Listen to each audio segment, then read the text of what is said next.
Hi guys, so ngayong araw na nga pala yung interview ko sa company na in-applyan ko. Kaya naman pupunta ako doon ngayon para magpasa na rin ng requirements na hinihingi nila.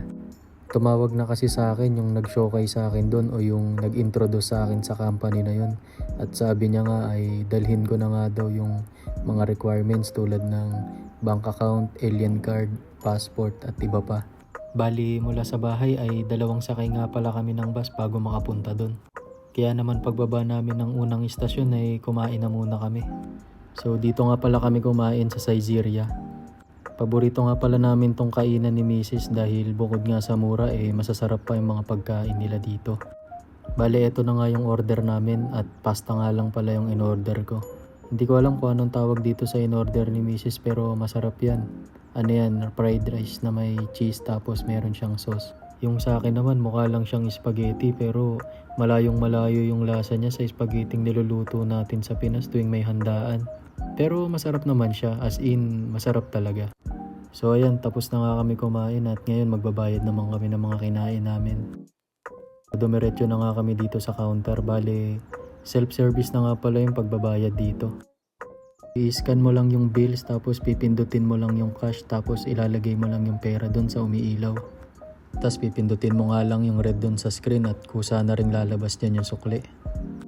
Ganun nga lang pala kadali at kung hindi mo naman mabasa yung mga nakasulat na Japanese dyan meron naman translation niya na English. So ayun at lumabas na nga kami para pumunta dun sa pangalawang station na sasakyan namin. May nadaanan pa nga kami dito na tumutugtog. Mga live performer na madalas mo nga makikita sa mga mataong lugar dito sa Japan. Nakasakay na nga kami ng bus at mga nasa 20 minutes nga pala bago makarating dun sa company.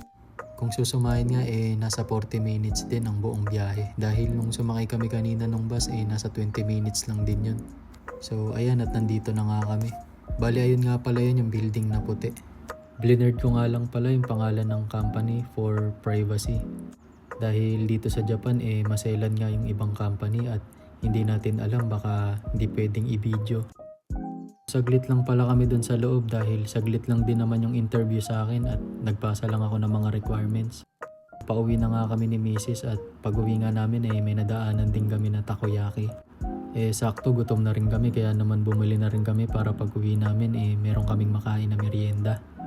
Bali ang mura na nga pala ng takoyaki na to kasi yung binili namin 520 yen lang at 10 piraso na siya. Eto nga at bitbit ko na pauwi. Flex ko lang din tong langit kasi napakaganda. Bali malamig na nga pala ngayon dito guys kasi nga winter na. Kaya naman doble-doble na rin suot namin. At meron nga pala kaming nadaanan na shop ng mga sapatos kaya naman tumingin muna kami. Grabe ang gaganda rin ng mga sapatos dito, mga branded.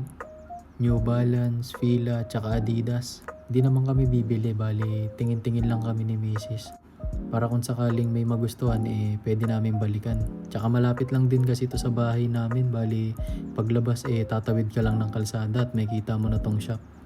At ito ang gaganda nga ng mga Adidas dito, mga naka-sale pa yan, 20% off. Lahat nga yan mga original. Nagulat din talaga ako na meron palang ganitong shop na malapit lang sa amin. So ayun na nga at naglakad na ulit kami pauwi ng bahay. Grabe ang ganda ng langit no? At nandito na nga kami sa bahay. Bale ang sabi nga pala sa akin dun sa company tatawag na lang sila para sabihin kung kailan ako mag-i-start. Hintayin ko na lang daw yung tawag mga day after tomorrow.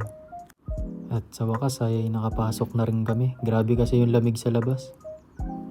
So paano guys, hanggang dito na lang muna. Maraming salamat sa pagsama. Tiyane, bye bye!